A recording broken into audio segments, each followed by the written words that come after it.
नमस्कार और साक्षी news network और आप सभी का स्वागत है।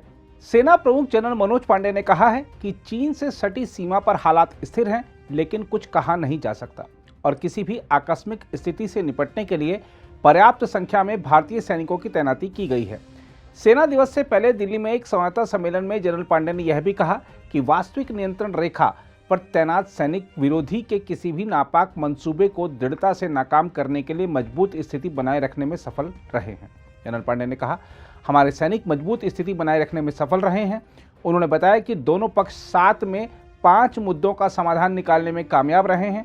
सेना प्रमुख ने कहा, हमारे बीच सैन्य और कूटनीतिक दोनों स्तरों पर बातचीत जारी है।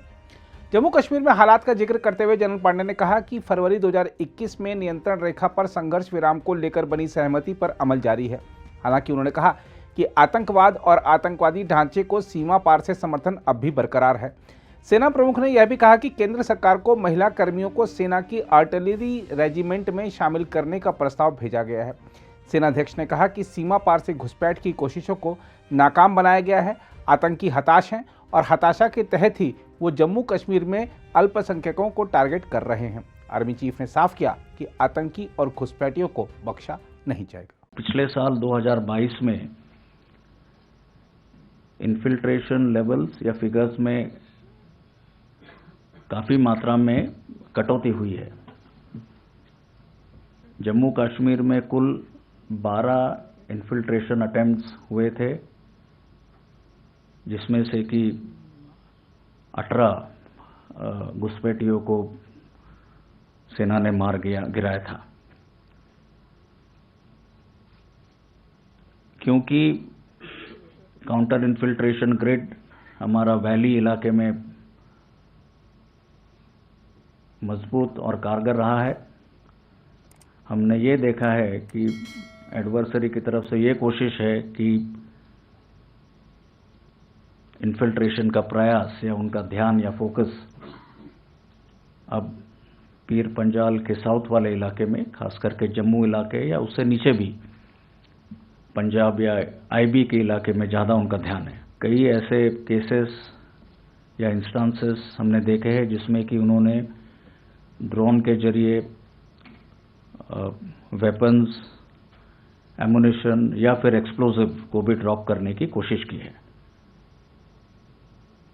पर इसमें भी सेना और क्योंकि आईबी इलाके में ये बीएसएफ की जिम्मेदारी है, दोनों ने मिलकर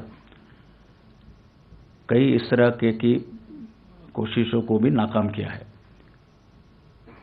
और इस संदर्भ में खासकर हमने ड्रोन जैमर्स और स्पूफर्स कुछ मात्रा में शुरू में प्रोक्योर किए हैं और उसकी जो एफिकेसी या इफेक्टिवनेस है, वो जो हमारे पास अभी रिपोर्ट्स आए हैं वो अच्छी पाई गई है। जहां तक राजौरी इंसिडेंट का आपने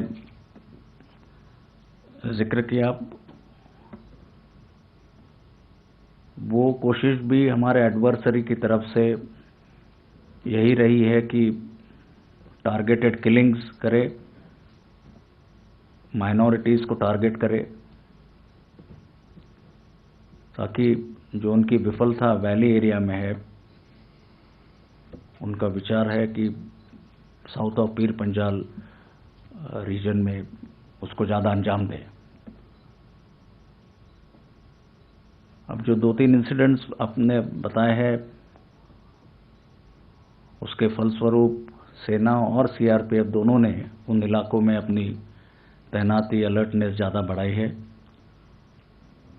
और दोनों जो टेररिस्ट इनिशिएटेड इंसिडेंट हम कहते हैं, उसके बारे में जो इन्वेस्टिगेशन अभी आप लोगों को ज्ञात है, वो एनआईए को सौंपा गया है ताकि उसके और कारण हम पता कर सके।